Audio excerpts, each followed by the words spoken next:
Hello everyone, this is Tan here and welcome to my 7th episode of my assault rifle diamond camo series. And in this episode I'll be using the SMR ACOG and grenade launcher.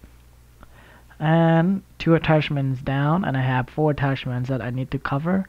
And I forgot to mention in a Scar H video that I need to cover the extended clips too as well, along with the slick fire, foregrip, and laser sight. So 4 attachments left with 2 assault rifles remaining, the AMX A1 and the A94, and I can't wait to use both of them because they both are versatile and among the popular assault rifles in multiplayer, especially the A94.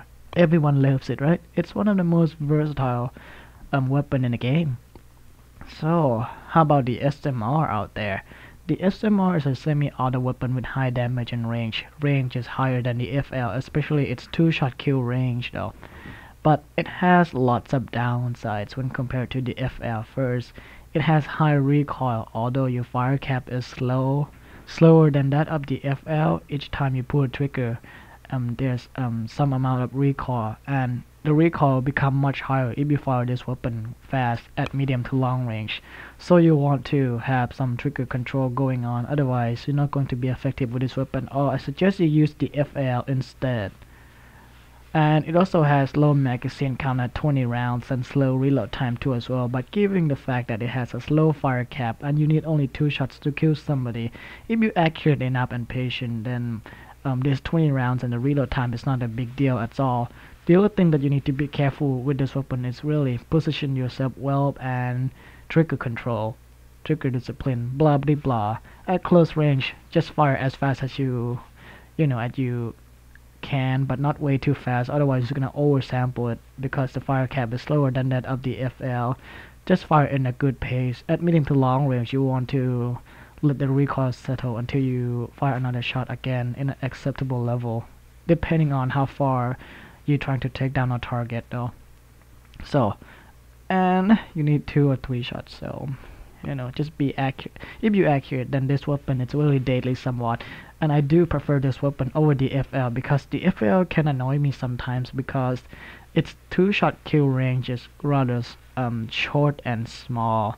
The SMR does satisfy me a lot by its range, and it does reward player with good demand of accuracy and trigger control. It's not like FL where you can pound like lots of bullets into the same target though. The FL is much easier to use overall, but you need 3 shots. Some of other weapons do have faster fire rate and even like higher range and damage, something like that though. And the FL can be interfered if you don't fire it too fast though. But the SMR is really the weapon that demands accuracy, and if you're good with this weapon, then it is really fun to use though. And that's why it's a 3rd last unlocked weapon due to its crazy high range, and it also got patched too as well, especially its damage. It makes it even much more deadlier. Post patch it used to be like 50 to 44, and then no, that was pre-patch. Pre-patch is 50 to 44, I'm sorry, and then post-patch it turns into 59 to 49. So at extreme distances, if you hit the guy twice, that will count as 98 points damage, and if he got hit by the EMP, he will die. So that's how deadly it can be, and any like injured opponent, you may just only need 1 shot to finish him off. So this weapon is really deadly. You don't want to come to contact with if you are injured somewhat. So if you're injured and you see the SMR user, just simply flee because he needs only 1 shot to get on you, and be careful too. If you get 2 shots on the SMR at long range, then you probably want to hide yourself and find a good 5 seconds to spare to regenerate your health. If you get hit by any concussion, EMPs, even a smoke grenade, it can kill you too as well. So be careful with that. This weapon is a hard-hitting weapon that I do scare about though. It's not like the FL. It's like, yeah, the FL is not a big deal. The SMR, people think it's not a big deal either, but just be careful because this happened a lot to me. So for the attachments, any of the core attachments are useful, all of them though. even the reflex side if you want to use this weapon in more aggressive way, which is alright though, but I would not recommend you do that. And the ACOG on the SMR is not that bad either. As long as you don't fire it too fast, then it should be alright. And as well as you keep your engagements at medium to long range, then the ACOG side is a good choice on the SMR. I do use it a lot though. And if you want a suppressor on this weapon, which is fine, although it will decrease range and you may need 3 shots at long range, but still this weapon has crazy high range and the suppressor is not a bad option at all. So equip it if you want to make this class like more like stealth marksman, something like that, and pair with cold blood. It is really fun. I done that sometimes, have cold blood and just simply stay like behind cover at long range and try to take down enemies from the distance.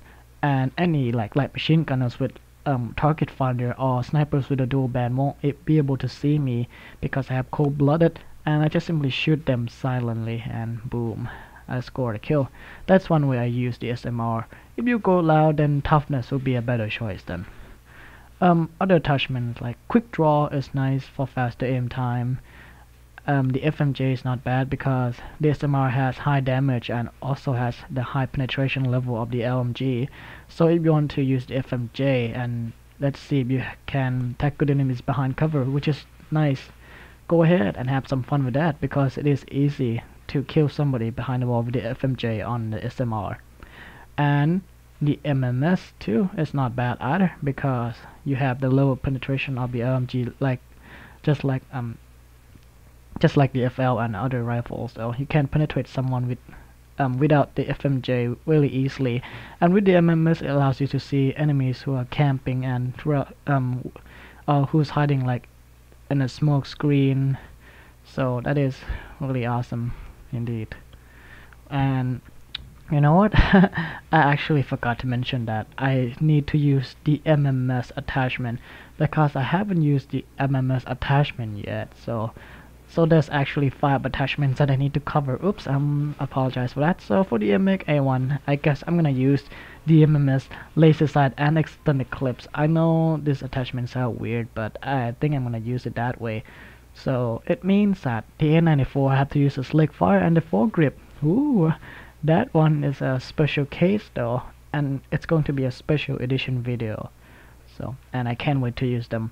So for the MX A1, I'm probably gonna use the MMS, the laser sight, and extended clips. That 3 attachments, and that's a lot of attachments, and they're alright though. The MMS on the MX A1 is not that bad. The laser sight for close range, the extended clips is nice too, given the fact that the MX A1 can burn to the ammunition really quickly, and for multiple engagements, the extended clips is useful. Now, how about the grenade launcher there? Is it useful at all? Well, you can of course equip the grenade launcher for new weapons. It does have some specific roles and whatever, blah blah blah. The grenade launcher looks good on any assault rifles though, and for its usage, it really depends on how you're gonna use it though.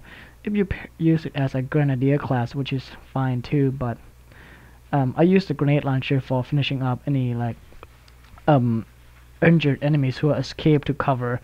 When I try to like kill somebody, when I fire the bullets, right? Sometimes the enemy just simply hide in cover just in time, and in order to finish him off, or to prevent the disaster where sometimes I fire at the enemies and he or she hide in a cover and have to like catch him and end up he was camping waiting for me to come to get him. Instead of doing that, why not just fire the grenade launcher and score a kill? And the grenade launcher blast radius is okay, damage is probably high, but the lethal radius is really tiny somewhat, so you need to plan your shots really carefully, and it also has a slow switch time, and there's also a small delay between you fire the grenade and you press down the button to fire grenade launcher. So you need to plan to use this weapon in advance. You just cannot pull this weapon out in an instant or use it as a self-defense weapon. Of course it does have the self-arming distance of 5 meters or so. It is still possible for you to score a impact kill with the grenade launcher at close range for defense, but in most cases you want the grenade to be explode rather than to injure the opponent with no explosive at all. And a grenade launcher is also useful on the objective game modes, but be warned with the flak jacket users, because a lot of people tend to use flak jacket in the objective game modes. And against the flak jacket opponents, even you land a grenade near opponent's feet, you won't score any kill, because I don't know why, but it is really hard to score a kill against the flak jacket users. Even 2 grenades that you fired at him twice in rapid succession, you won't score a kill at all. So if you see like flak jacket icon, then just finish him up with bullets instead though. Otherwise you're gonna waste like your grenade launchers, and you cannot resupply with scavenger, and you only get 2 grenades. So just use it wisely though.